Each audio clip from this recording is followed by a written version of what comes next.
વિદ્યાર્થી ભાઈ બહેનો, ધોરણ 11 ભાષાશાસ્ત્રની અંદર બીજા પ્રકરણની અંદર આપણે છેલ્લે વર્ગ લંબાઈ વિશે વાત કરી હતી।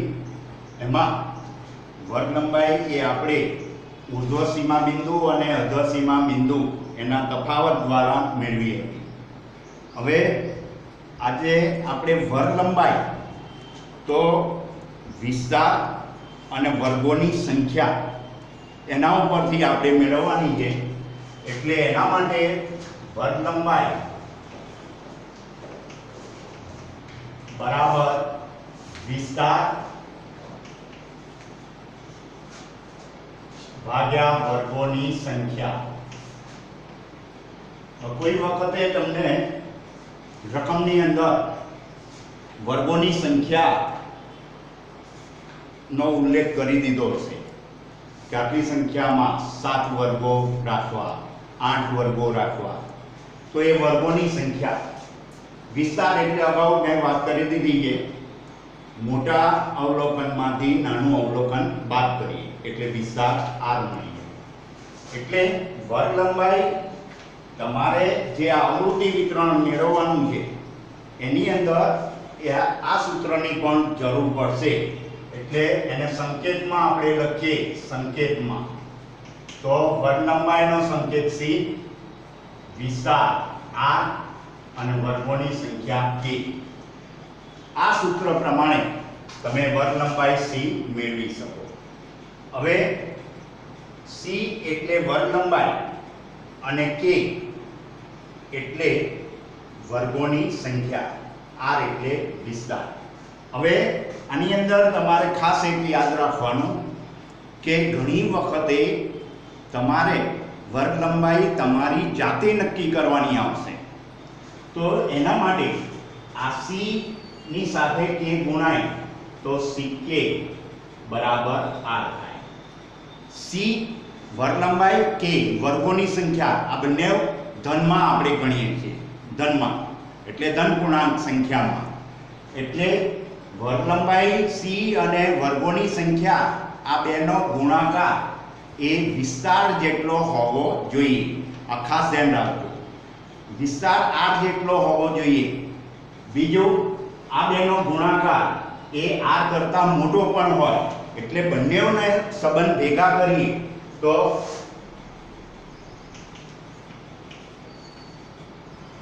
CK એટલે આ C અને K નો ગુણાકાર વિસ્તાર R ના જેટલો હોય અથવા CK ગ્રેટર ધેન R, એટલે આ બંનેઓને ભેગા કરીએ તો એના ઉપરથી આપણી પાસે આ રીતનો સંબંધ થશે, CK greater than equal to R। એટલે તમારે C અને K નો ગુણાકાર કરી જોવાનો અને એ R વિસ્તાર કરતા કેવો આવવો જોઈએ, એના જેટલો અથવા તો એનાથી વધારે। હવે કોઈ પરિસ્થિતિની અંદર તમે C વર્ગ લંબાઈ અપૂર્ણાંકમાં લો એવો જવાબ આવશે। આ રીતે વર્ગ લંબાઈ તમે મેળવશો, વિસ્તાર અને વર્ગોની સંખ્યાનો ભાગાકાર કરી અને તમે મેળવશો તો અપૂર્ણાંકમાં આવશે। પણ સામાન્ય રીતે આપણે વર્ગ લંબાઈ એ મોટે ભાગે પૂર્ણાંકમાં લેવાની છે। એટલે એ અપૂર્ણાંકની નજીકની સંખ્યા, એટલે આ નિયમનું પાલન કરવાનું છે। સાથે સાથે વર્ગ લંબાઈ એ પૂર્ણાંક સંખ્યામાં લેવાની છે। એટલે આ બેનો ભાગાકાર કરશો તો કોઈ વખતે તમારે અપૂર્ણાંકમાં જવાબ આવશે।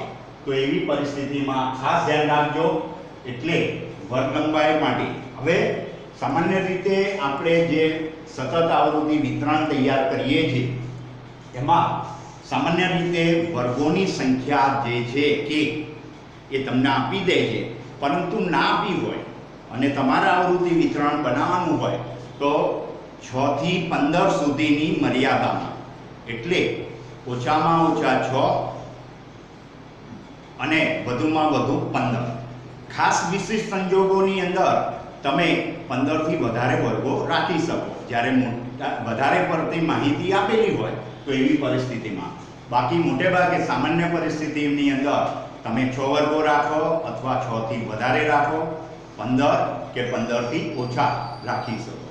એટલે આ બધી બાબતો તમારે કોષ્ટક મેળવતી વખતે ધ્યાનમાં લેવાની। બીજું, ઘણી વખતે તમને મધ્ય કિંમત આપેલી હશે, મધ્ય કિંમત ઉપરથી તમારે વર્ગની અધસીમા અને ઉર્ધ્વસીમા નક્કી કરવાની. તો એના માટે અધસીમા અથવા તો નીચલી હદ, તો તમારે એના માટે જે મધ્ય કિંમત આપી હોય એ મધ્ય કિંમતમાંથી જે તમે વર્ગ લંબાઈ શોધી, એ વર્ગ લંબાઈનો અડધો ભાગ એટલે કે વર્ગ લંબાઈને 2 વડે ભાગી કાઢી. મધ્ય કિંમતમાંથી વર્ગ લંબાઈનો અડધો ભાગ બાદ કરી દો એટલે અધસીમા નીચલી હદ આવી જશે. તમને વર્ગ નહીં આપ્યો હોય, વર્ગ આપશે નહીં, પરંતુ વર્ગ લંબાઈ મધ્ય કિંમત એ રીતના આપશે. દાખલા તરીકે તમને આવી રીતે મધ્ય કિંમત આપી 2.5 અને 7.5, આવી રીતે બધી મધ્ય કિંમતો આપશે. તો આ મધ્ય કિંમતનો તફાવત લઈ લો, આ બેની બાદબાકી, તો તમને વર્ગ લંબાઈ મળી જશે.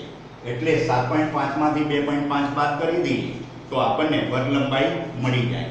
એટલે એ વર્ગ લંબાઈનો અડધુંમાં તમારે લઈ લેવાનું અને એના ઉપરથી અધસીમા નીચલી હદ મેળવવાની. ત્યાર પછી ઉર્ધ્વસીમા મેળવવી હોય, ઉર્ધ્વસીમા જેના આપણે ઉપલી હદ તરીકે કહીએ છીએ, ઉપલી હદ, તો એના માટે મધ્ય કિંમત એની અંદર વર્ગ લંબાઈ ભાગ્યા 2 એટલે વર્ગ લંબાઈનો અડધો ભાગ એ તમે મધ્ય કિંમતમાં ઉમેરશો તો તમને એ ઉર્ધ્વસીમા મળી જશે. હવે આનાથી આગળ આપણે વાત કરીએ તો જે તમારે ચોપડીની અંદર, પાઠ્યપુસ્તકની અંદર તમે જો એક કોષ્ટકની સમજ આપેલી છે, એટલે એક એક્ઝામ્પલ છે એ હું તમને અહીંયા સમજાવું છું. પાન નંબર 19 પર ધ્યાન રાખજો. એ પાન નંબર 19 પર એક રકમ આપેલી છે, રકમ મોટી છે એટલે હું અહીંયા લખતો નથી.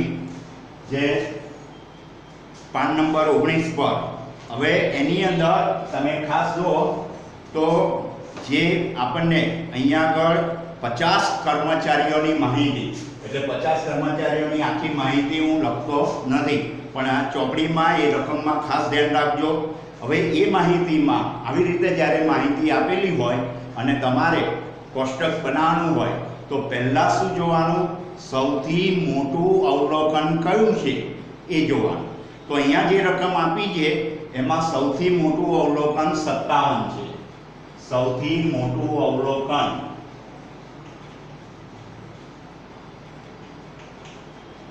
57 અને સૌથી નાનું અવલોકન પણ શોધી કાઢવાનું.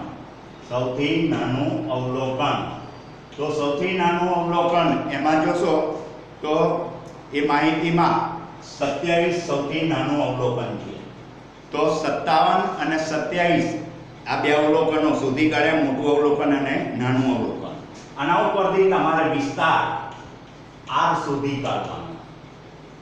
તો 57 માંથી મોટું અવલોકન ઓછા નાનું અવલોકન અથવા મહત્તમ અવલોકન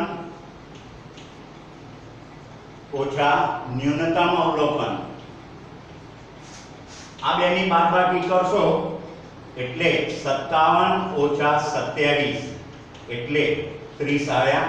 R ની કિંમત, વિસ્તાર R કેટલો મળ્યો? 30. વિસ્તાર મળી ગયો. હવે એની અંદર એ રકમની નીચે એક સૂચના આપેલી છે. જો આપણે 7 વર્ગો ધરાવતું સતત આવૃત્તિ વિતરણ બનાવવું છે. કેટલા? 7 વર્ગો, એટલે વર્ગોની સંખ્યા k.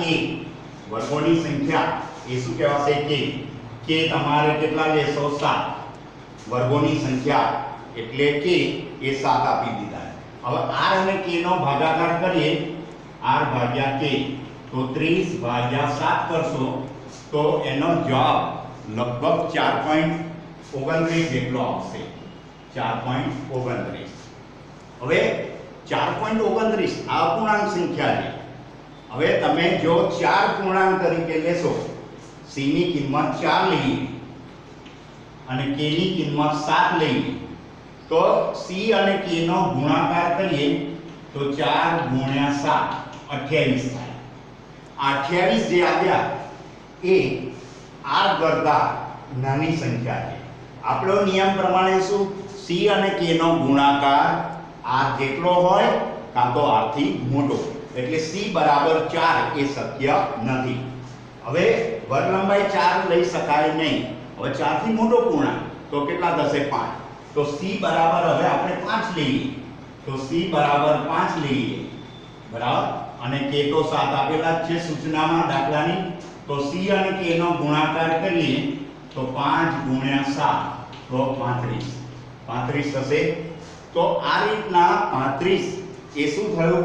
આપણા c અને k નો ગુણાકાર એ r કરતા મોટો આવ્યો. એટલે વર્ગ લંબાઈ તમે કેટલી રાખી શકશો?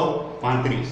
અરે વર્ગ લંબાઈ 5 લીધી c, તો c અને k નો ગુણાકાર 35 આવ્યો. એટલે વર્ગ લંબાઈ 5 હોય અને 7 વર્ગો આપણે બનાવવાના.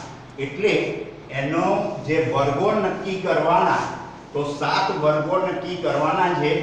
એની અંદર એટલું ખાસ ધ્યાન રાખવાનું, c આપણે કેટલો નક્કી કર્યો? 5. એટલે 5 વર્ગ લંબાઈ ધરાવતું અને નાનામાં નાનું અવલોકન આપણી પાસે હતું 27. 27 ને સમાવેશ થાય અને મહત્તમ અવલોકન જે 35 આપણે આની અંદર 57 હતું એ બંનેનો સમાવેશ થાય. એ રીતે વર્ગો પાડીએ તો 5 વર્ગ લંબાઈ છે 27. તો 27 ની નજીકમાં જાણીતી એવી પૂર્ણાંકમાં સંખ્યા લઈએ તો 25. 25 થી 30 એક વર્ગ લીધેલો જો રકમમાં બરાબર. એને પાછલા પેજ ઉપર કોષ્ટક બનાવીને આપ્યું છે, પણ એ કઈ રીતે બનાવ્યું છે મેં તમને સમજ આપી. તો પહેલો વર્ગ 25 થી 30 થશે. હવે વર્ગ લંબાઈ કેટલી કઈ? 5. તો આમાં 5 ઉમેરતા જવાનું 30 થી 35 દરેકમાં, અધઃ સીમામાં અને ઉર્ધ્વ સીમામાં. 45, 40 થી 45, 45 થી 50, 50 થી 55, 55 થી 60.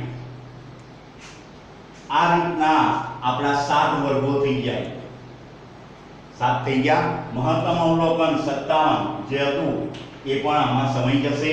ન્યૂનતમ અવલોકન 27 આમાં સમાઈ જશે. એ રીતનું એક કોષ્ટક બનાવેલું છે. પછી આવૃત્તિ કઈ રીતે નોંધવાની ને એ તો મેં તમને બતાવ્યું છે. તો 32 આવ્યા એ તો તમને ખબર છે, 30 થી 35 માં તમે નોંધ કરશો. પછી 45 છે તો 40 થી 45 માં, એટલે આમ ઊભી હરોળ એવી રીતે નોંધ કરતા જજો. અને અહીંયા એની સંખ્યા આ પ્રમાણે કોષ્ટક બનાવેલું છે અને એ આવૃત્તિ ચિહ્ન એ પ્રમાણે મેળવેલા છે. તેવી રીતે 50 નું તમે આવી રીતે કોષ્ટક બાકીનું કામ આના પછીનું જે છે એ ચોપડીમાં કરેલું છે, પણ છતાં તમે જાતે અને તમને જે સમજ આપી એ પ્રમાણે એ પૂરું કરજો બરાબર. હવે આ જ રીતે ઉદાહરણ 2 છે. એ ઉદાહરણ 2 એ પણ આ રીતે ગણવાનું છે. એ ફરીના લેક્ચરમાં હું તમને સમજ આપીશ એની, તો આ ખાસ ધ્યાન રાખજો.